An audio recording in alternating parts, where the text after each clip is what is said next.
I have a question about last week, even though I wasn't here. Yes, I yes, listened Mama, to yes, it. absolutely. Let's start with that. Why not? Yeah. There's something that you said. You said you were talking about Naaseh v'nishma. Yes. How come it's not v'nishma v'naaseh? Oh, that's a great question. It's a great question. So in fact, it's even related to this midrash. So when God wanted to give the Jewish people the Torah, he offered it to many different nations. When he came to the Jewish nation, they, instead of trying to bargain with God and ask God, what's in the Torah? Let us first understand what we're accepting. The Jewish people actually reversed the order and said, first we will accept, and then we'll try to understand what it is that we accepted. Naaseh, then nishma. But it points to a deeper idea. And that is that we are what we do, not what we think. You know, as maybe René Descartes says in Cognito ergo sum, I think, therefore I am. In Judaism, I do, therefore I am. And the Jewish people were relating really to the action side of the Torah, which is really the dominant side, to share this idea with the world, that at the end of the day, our deeds matter most, as the Ethics of Our Father says. And not only do they matter most, but they define us most. And a person can have bad intentions or bad inclinations, but if he does a good deed, that will define him much more than any emotion or thought that he may have. And therefore, again, the emphasis is first on Naaseh, we will do, and then v'nishma. Okay. We will listen. Yeah, no, good question. All right, so where do we leave off? Does anyone remember exactly 120? No. The paragraph. Sorry, much further. Paragraph said, nevertheless, a trace remains in the body. That's where we were. Okay, and that's 189. 189. Right. So, okay, so just to go back to this idea, of course, that our task is to elevate the neutral zone of this world, as we mentioned, right? Eating, sleeping, all these permitted actions, or to be elevated to the side of holiness by using them for holiness.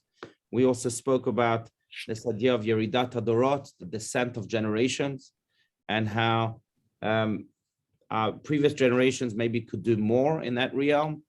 We could do less, but not because we're also less capable. Maybe we are, but mainly because there's less to do. Yes, they elevated most sparks. We just have a few sparks left before the ultimate redemption. And we also spoke of this idea that, which I think is the very last idea that we spoke about, and that is that there needs to be some fences or structures to best focus on our work. Therefore, the prohibited is not just prohibited to make our lives difficult, but really it's to provide a structure so that we can focus on the permitted. It's almost like rules in any type of sports game or in any game. The rules are there not to make the game difficult, but they are there to provide the structure for the game itself so that we can enjoy the game. The basketball ring in basketball was wider and wouldn't be basketball anymore. But there is a rule as to the exact width of the basketball ring, not to make life difficult on the players, but just so that they can enjoy the game. So the Asur, what's prohibited is not that just to say, hey, you can't do this. No, it's there to provide a structure that we can again focus on the permitted. And that was the other idea. But let's continue on page 189. Does anyone want to read? Nevertheless, like Tanya said, nevertheless, a trace of Kelipa remains in the body. Anyone? Please. I'll read if nobody else wants to. Okay, thank you. Go for it. Okay.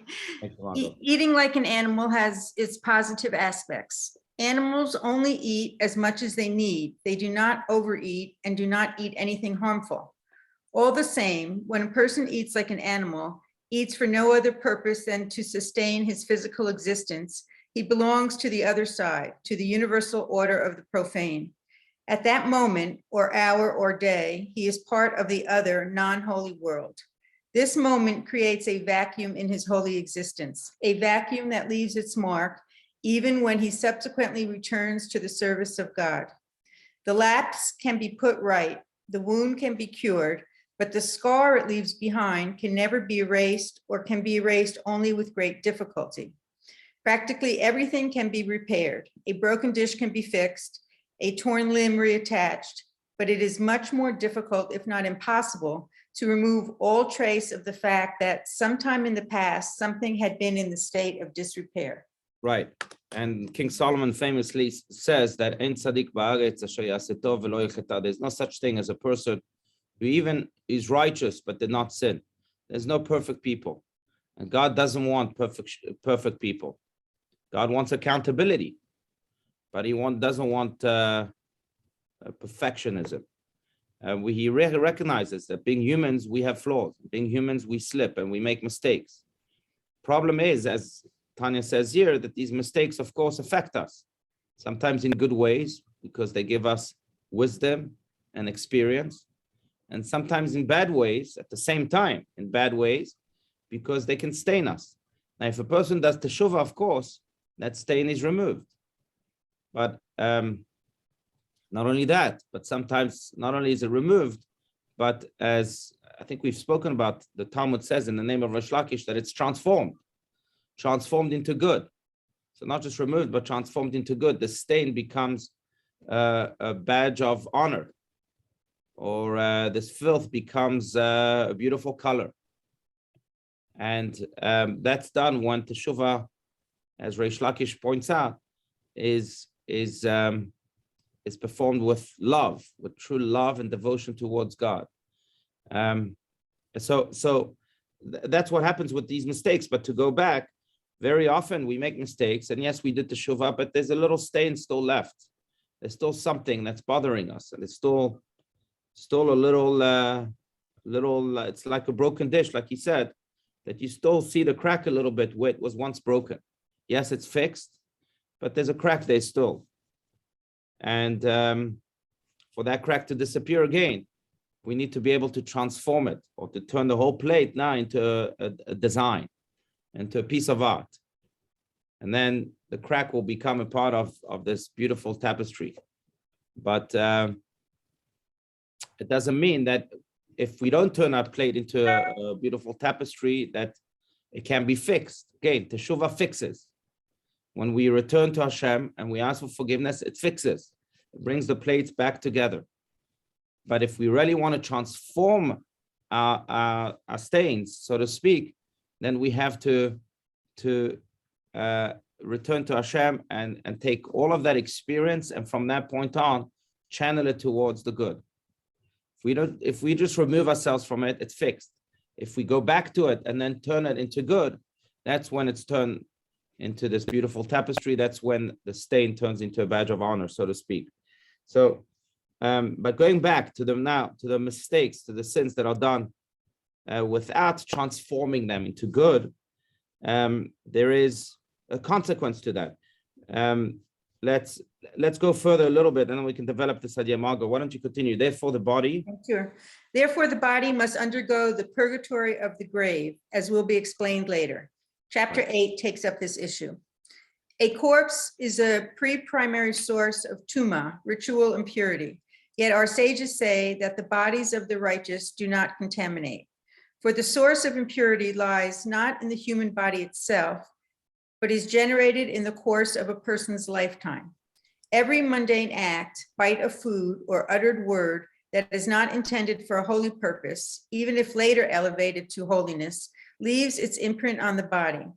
In the words of the prophet Ezekiel, their inequities are in their bones. This residue of klipa, which accumulates in the body, must eventually be cleansed. A bucket used to carry out slops can be emptied, cleaned, and used for other purposes. But when it is used time and again, the grime and stench become absorbed in its walls, and it must be thoroughly scoured. Purgatory of the grave is this scouring, as chapter 8 will discuss more fully. Right. So, and we won't talk too much purgatory of the grave, because it's also a depressing topic. But what this is saying is that the difference, I think, one of the difference between the people who have elevated themselves to the state of righteousness, who become righteous, and us, or sorry, me, not any of you, you're all righteous, I'm sure, is that every single part of their lives, including every single part of their body, is completely aligned with the divine. And therefore, when they eat, every bite that they take, they have in mind that this bite, this food, is going to serve me for my service of Hashem, for doing good. Otherwise, they wouldn't have put their food in their mouth in the first place. And it's not only true for food, but it's true for everything. If I'm going to use my face to smile, I'm going to do that in a way that indeed will bring light to this world and transform the darkness of this world into light. And I'm going to use my every finger, my hands, to do good. I'm going to use my every foot to walk towards doing a mitzvah. Everything is calculated by that. Everything calculated in a way that every limb becomes completely aligned with God. Now, of course, the more one practices that, the more it's achievable.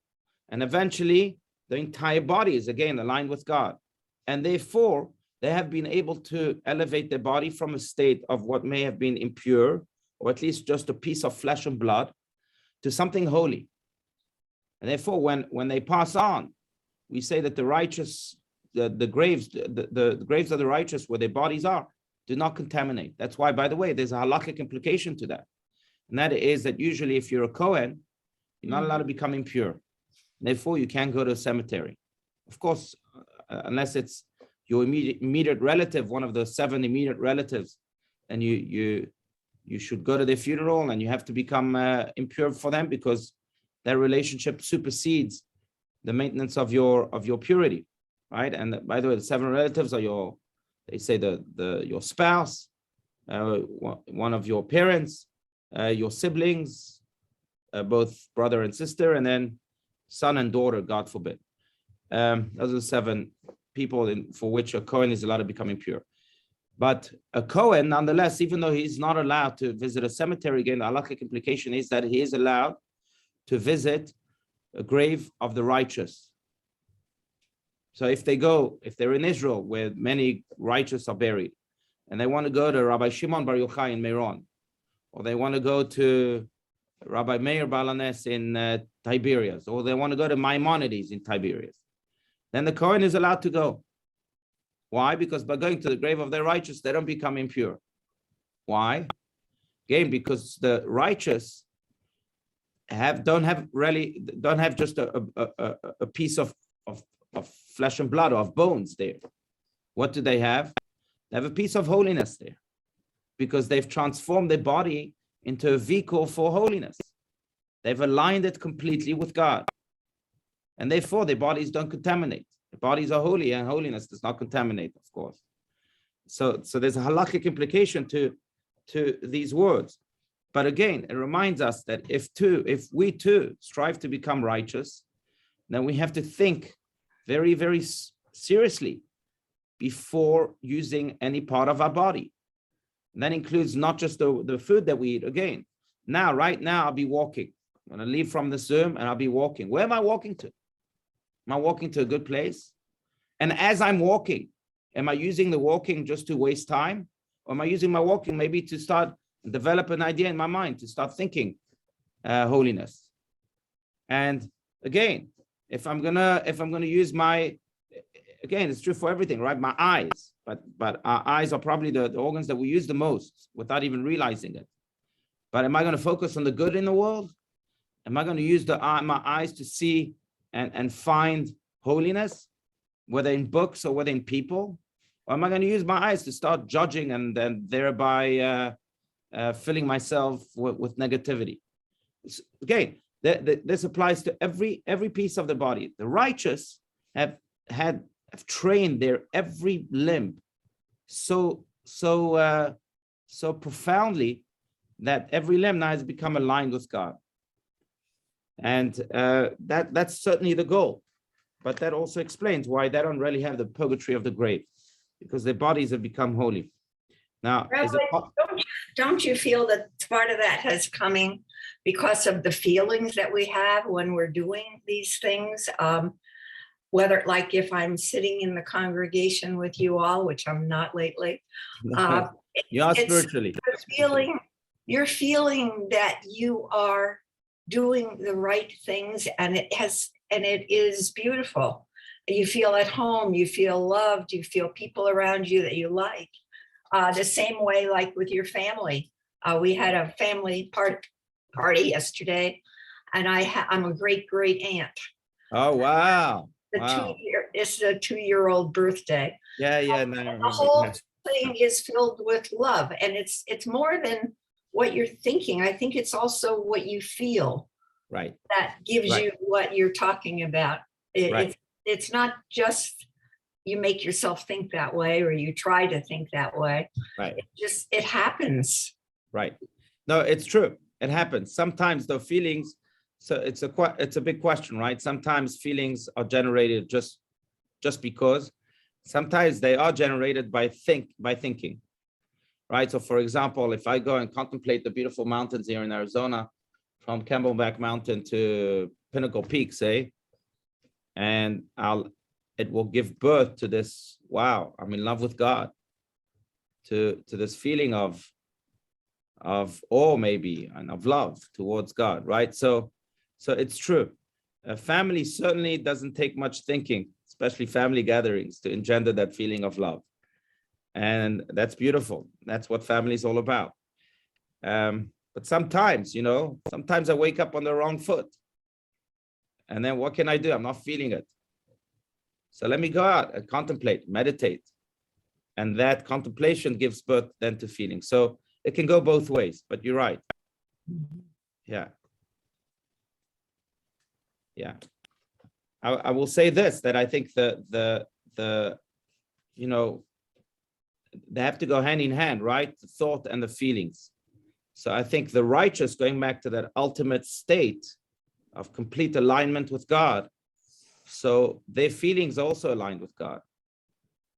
And because they've worked on their emotions, their feelings, to always channel them towards good, and to also get rid of the negative emotions, which we haven't spoken about, then as time goes by, as they grow older, maybe their emotions already know how to react in a divine way, because they were training them for so long.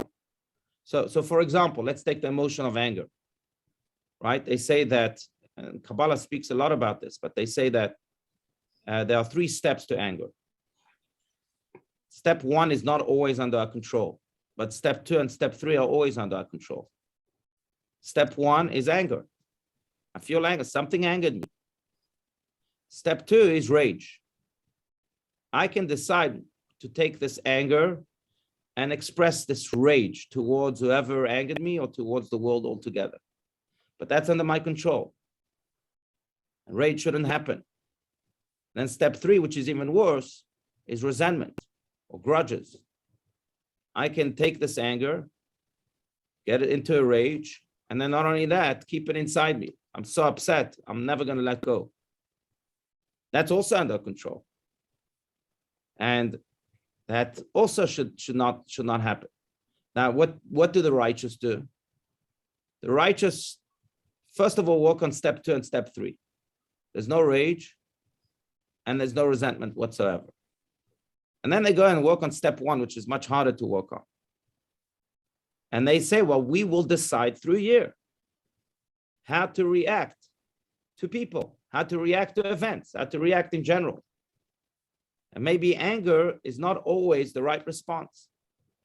So let's think of a different response. So they've again trained their hearts so profoundly that now that initial reaction most people have is not non-existent. It's used in an effective and holy way. Now, this is true for every type of emotion under the sun, right? You usually have 3 steps. I would say kindness also, if we want to look at the other side of it. Kindness also has 3 steps. or maybe compassion also has 3 steps, right? If someone comes to me and he says, I need money because I'm poor, I'll have compassion. That's the first step. Second step is, what am I doing about it? Am I enabling this compassion to come into practice? Right? That's the opposite of the rage. What am I doing about it? How am I going to express this compassion? So I'm going to give him some money or some, whatever it is, some charity. And the third step is resentment. What's the opposite of resentment in this context? Am I going to enable this kindness to be consistent? Or is it going to be just a one-time act of goodness, or as they call it in this country, a random act of goodness, which I'm not minimizing the effect of random act of goodness.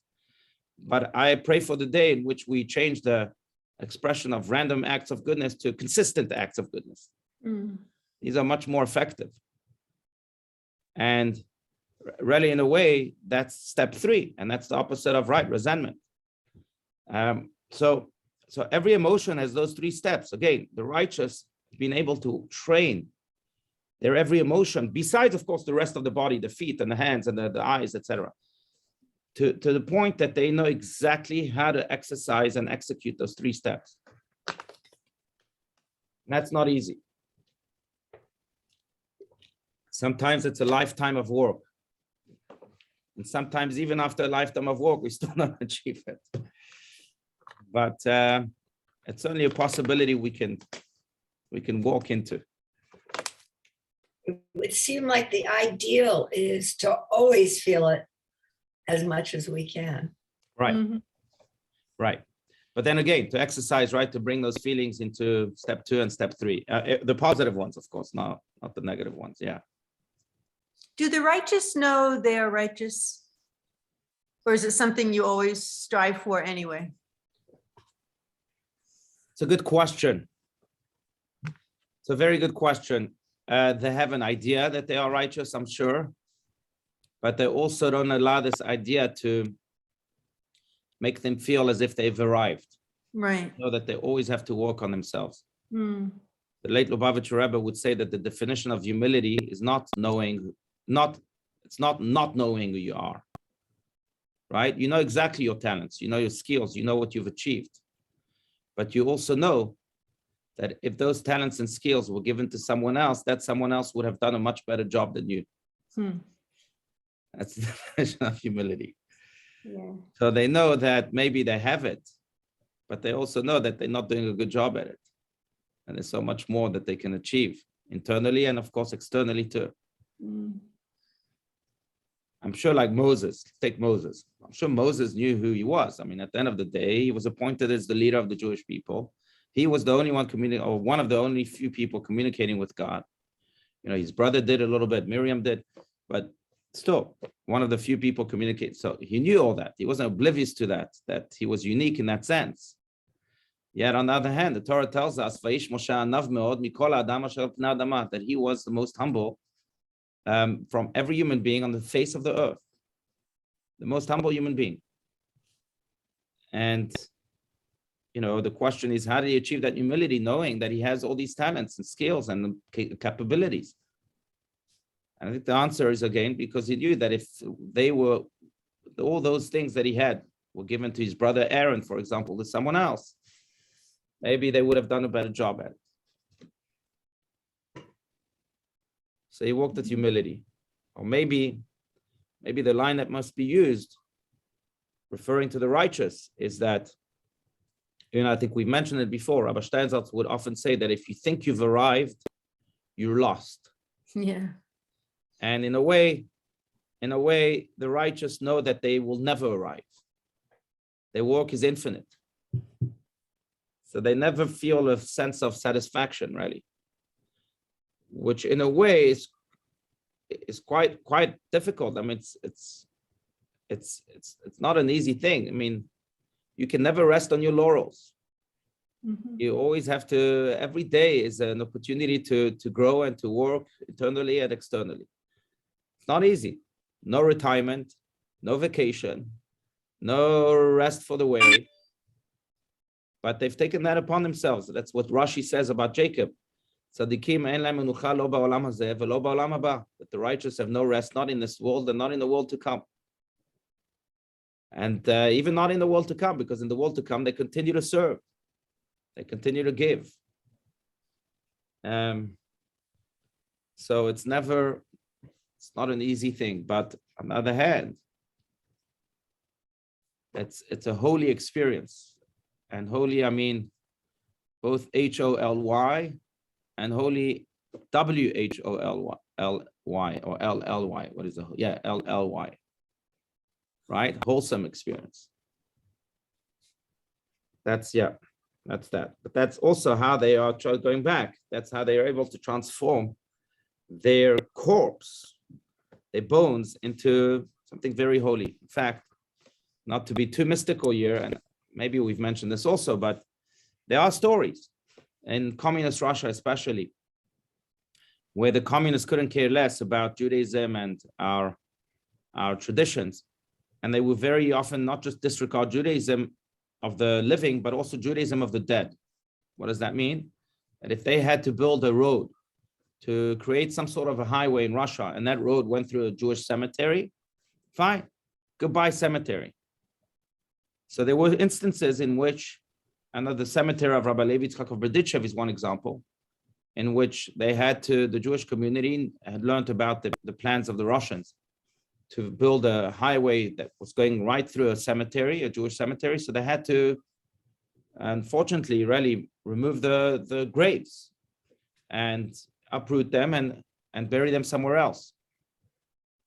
The story is with Rabbi Levi Yitzchak of Berdichev, that then when they came to his grave, they had to uproot him. He was, and this was years and years after his passing, he was as wholesome as he was the day he died. He was nothing, disintegrated. The full body was still there. And, Racheli Frankel, the mother of the three boys, up there, told me that even though they were left abandoned, they were shot immediately to death in the summer of 2014 by this evil terrorist, Mach Shemo. They were shot to death. He panicked, so he threw them in a field not far away from Hebron, in a place called Khalkhul, and in a ditch. And they were searching for them for 3 long weeks. And after 3 weeks, they found them in the ditch. Racheli Frankel, the mother of Naftali, tells me that they were intact, which is like in the heat of the summer. Dead bodies don't last long, but they were intact. So you have the righteous that are so holy that the body doesn't disintegrate. Maybe again, it's because they were able to transform their bodies into holy entities that do not contaminate, as Rabbi Stein puts it here.